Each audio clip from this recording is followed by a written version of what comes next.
Hey guys, and welcome back to the channel. So not a lot of people talked about this, but I've been watching it closely, and guess who's suddenly upset? The palm color farmers. Yeah, they are frustrated because black folks aren't exactly lining up to work on their farms. And honestly, these are the same farmers who backed policies to kick out undocumented immigrants, mostly the Mexican laborers willing to do the jobs for next to nothing. And now they're shocked that black folks are not stepping in to fill up those guys. They don't have to spell it out for me, like why am I saying they were expecting black folk? It's there. History already taught me who they expect to take up that burden. Not only that, we remember the black job phrase is the millions of people that he's allowed to come in through the border. They're taking black jobs now. And yeah, that we're gonna get to that. But here's the twist: word on the street says that some of those are very undocumented farm workers might actually get a pass from deportation. Yeah, well, that's something, of course. So I put a few clips for you guys to see this for yourself, because not a lot of people made videos about this. So I thought, why not share this? Please make sure you leave your thoughts in the comment section down below. I'll come back at the end of this video to give my own 2 cents. Let's watch this. White farmers are outraged that black people do not want to work on their farms. They're basically offering $11 an hour to pick blueberries 9 to 10 hours a day, 7 days a week, from May to July in Louisiana heat. Now, I never heard of Laranger, so I decided to look it up real quick. So here's some info. And just so you know, my source is this website called places.us.com. So anyway, livability is a C-. Population is less than 6,000. Demographics is almost 91% white, followed by black, then Hispanic, then Indian, then Asian, and pretty much 0 Hawaiian. I saw that they voted Republican in 2020, but it probably doesn't take a genius to guess how they voted in 2024. So that's just to give you a little info about the town. So anyway, back to what I was saying. So $11 an hour is what they're offering. Full-time, 7 days a week, 9 to 10 hours a day. Now, according to salary.com, Louisiana's minimum wage is $7.25 an hour. So this is a bump. But let's be real. Now, for some people, they might say, oh, it's a job. Go work it. It's a job. But it's not a job, It's more like a sentence. And then when you look at who they expect to take these jobs, you don't have to guess. It's a page straight out of history. Black folks, migrant workers, the ones who are currently facing deportation right now. Vulnerable communities getting used for back-breaking labor for pennies. But people are saying this is what they voted for. They don't want to come out here and work in this extreme conditions. 100+ degree temperatures, dust, hard work. What if you paid them more? It doesn't matter. We pay some of the highest wages for farm workers in the nation right here in California, and they won't come out. In California, we grow about 50% of the fruits and vegetables and nuts for the country. And any shortage of food like that is going to impact everybody in the nation, because not only will food be less available, it'll be more expensive. Manuel Cunha Jr. runs the Nice Farmers League, a trade organization representing farmers and farm workers in the Fresno area. He says Trump's promise to deport all undocumented migrants would disrupt the entire country. If you took away my workforce, you wouldn't eat. If you go into the San Joaquin Valley and you start doing what you're saying, it's over. The country will stop. It will literally stop, because the food system won't move. And like Joe Del Bosque, he insists these undocumented farm workers are not taking jobs that would otherwise go to American citizens. I don't care what you pay them. I don't care if you pay them $26 an hour. It ain't going to happen. They're not going to get up at 4 or 5 in the morning, drive to the field, and pick fruit. You want to get rid of illegal immigrants, quit eating. And that's for everybody. That's, nationwide. If you want to get rid of them, quit eating. That'll solve the problem. But when only 5 pickers showed up this morning to harvest his sweet potatoes, farmer Keith Smith saw possible ruin, the loss of his $500,000 crop. They're running scared because of this new law. And you're in trouble. I'm in trouble, bad trouble. Smith's 200 acres need 20 pickers, mostly Mexican nationals. There is not enough documented people here to supply that workforce. Most of your workers are here illegally. Sure, if they got documentation, they got a better job than working for me. Fernando Aldeman, a Mexican national, has worked Smith's farm since 1992. Everybody's just scared. Yeah. Now, are you here legally? No. No. So, are you scared? Yeah, I'm scared. I'm scared, you know. Smith's pickers make about $100 a day.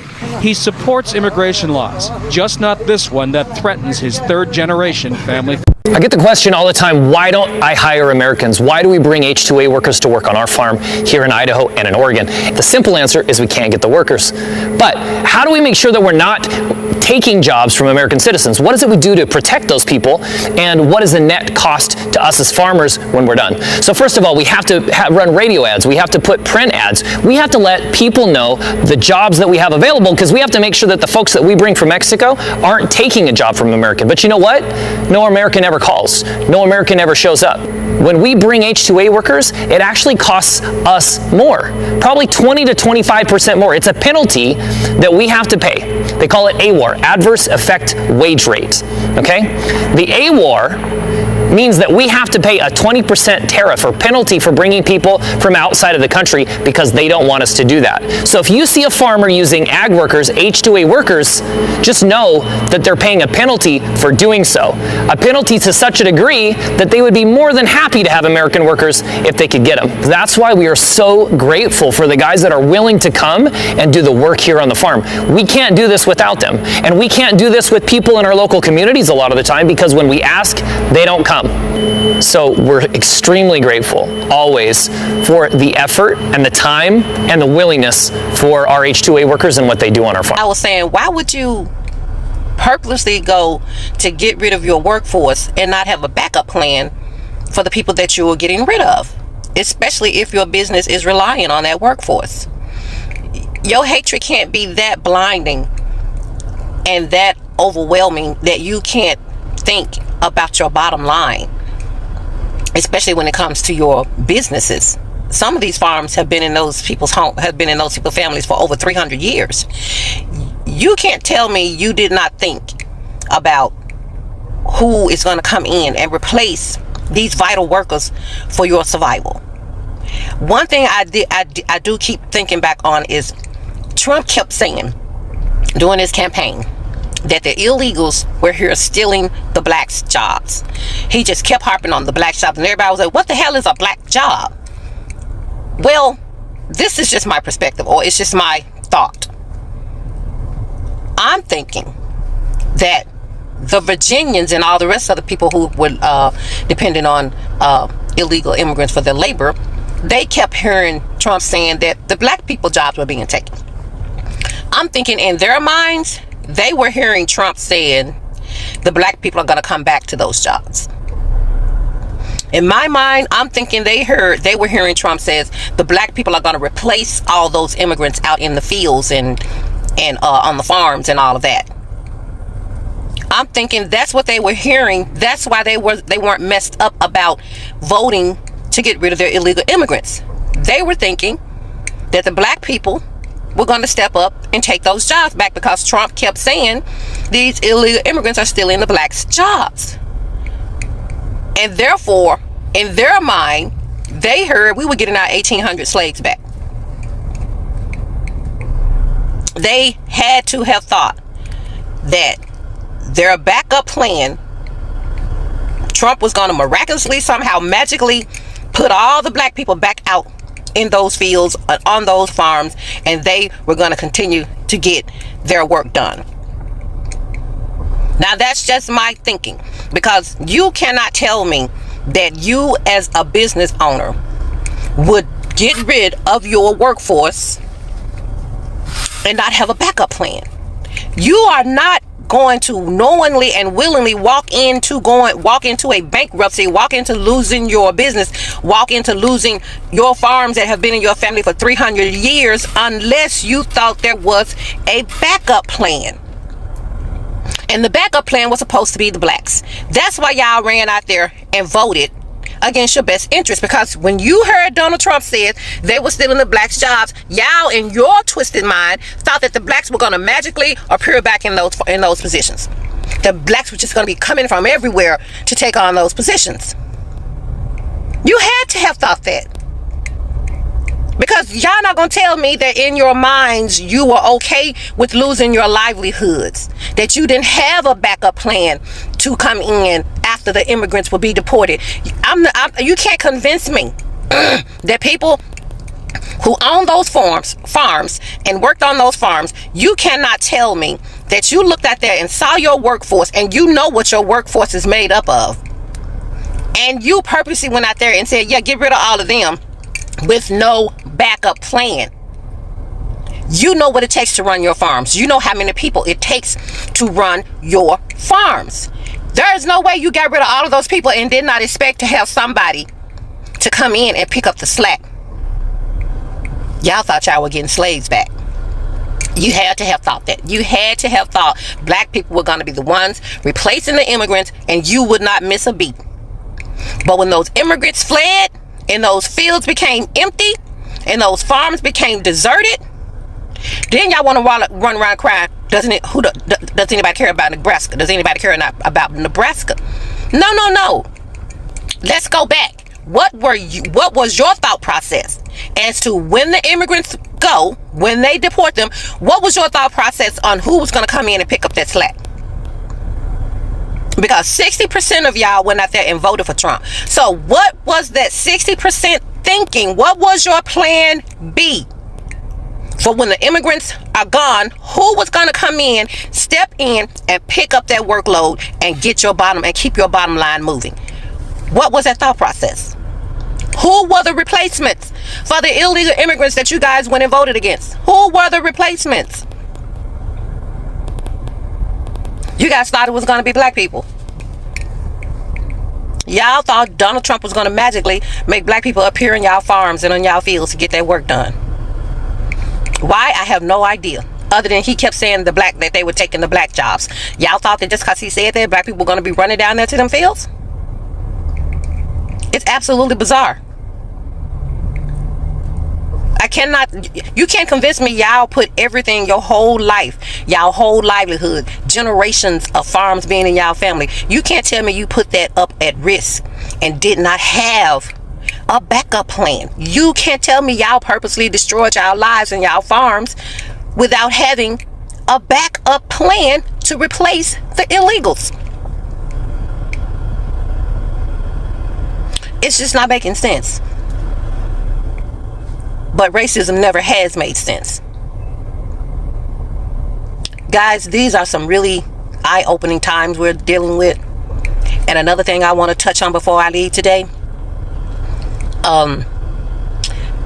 President Musk is really working hard to get up under the black people's skin. He's trying to find a button to push to make us hit them streets. Now he wants the government to stop funding, to stop the lease for the Obama Museum Library, for the Obama Library.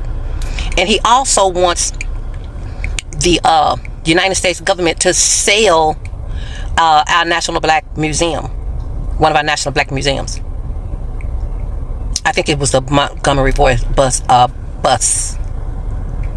something to do with that. I think that's what it was. So do you see what they're doing? When the threat to pardon Derek Chauvin did nothing, now they're going for other intricacies that they know black people hold near and dear, which is telling us they are going to keep nitpicking until they can think they can get us out there. No matter what they do, do not give them what they're looking for. I don't care what they do at this point, but it needs to be seen the extremes they're going to go to. That needs to be seen. So my wife was having a conversation with a family member who happens to be married to a farmer, and the family member was talking about how they recently had lost a number of workers due to deportations and how that was going to affect them, that work on the farm wasn't going to get done, that they might not produce as much milk or as much grains as they normally would because they wouldn't have the workers to get this done. And once again, it shows that, one, Trump supporters, as these individuals are, don't care about the people. They care about only things when they affect themselves. They only care when it's going to affect the money that they make, or in this case, that they're actually going to have to go out and do what farmers should be doing, which is working in their fields, working in their barns. They didn't care that the people are deported. They care that they might lose some money and that they're going to have to actually work for a little bit of time. They don't care about the people. And it's another one of those "we told you so" moments. Okay, so let's talk about this. You remember when the boss boldly said that immigrants were taking the so-called black jobs? Yeah, that statement, remember it, right? Yeah, so months later, months later, we're starting to see exactly what he meant play out in real time. What exactly are the jobs that most illegal immigrants are doing in the first place? It's obviously they're not sitting behind air-conditioned office desks or running Fortune 500 companies. No. These are the back-breaking, low-paying, labor-intensive jobs that most illegal immigrants and certainly most American citizens, black or white, wouldn't touch unless they had no other choice. Now that the deportation machine is in full swing under the current administration, the fields are starting to empty out. The same farmers who cheered with the boss, promised to clean house and get rid of illegals, are the ones crying the loudest because their crops are literally rotting in the ground with nobody to pick them up. And let's not kid ourselves or know who they thought would fill up those gaps, who the system expects to fill those gaps. History taught me that without anyone needing to explain it outright, they figured black folks, people like me, like you, would be natural fallback. But then when the fields are empty, when the Mexican laborers were sent packing, some are even just running away on their own, they thought black folks would step in like the good old days they pretend are far behind us. But here's the reality. That is not happening. Black people aren't rushing to pick lettuce or strawberries or toil away 100-degree heat for $11 an hour. And why should they even do that in the first place? Black folks are succeeding. They're making history.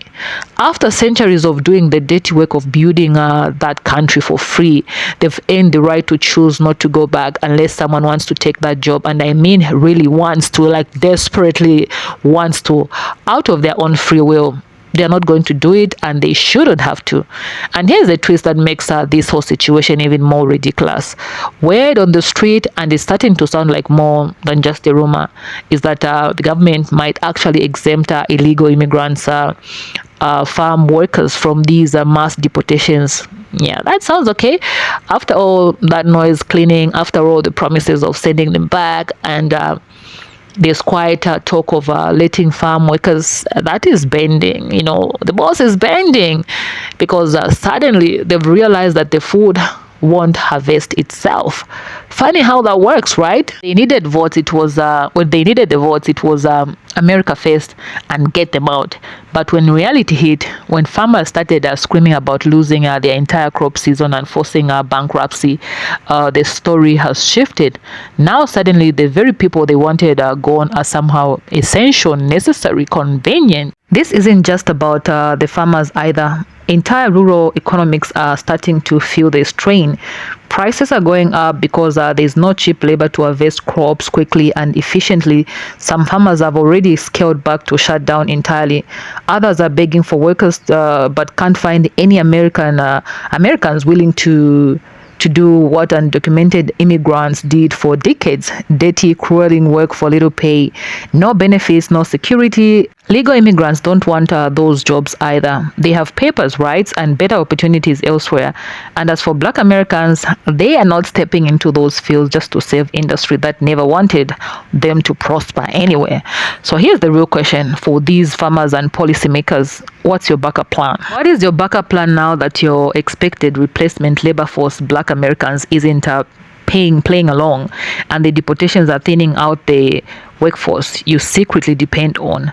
What's going to happen? Will they automate anything like maybe the Tesla robots?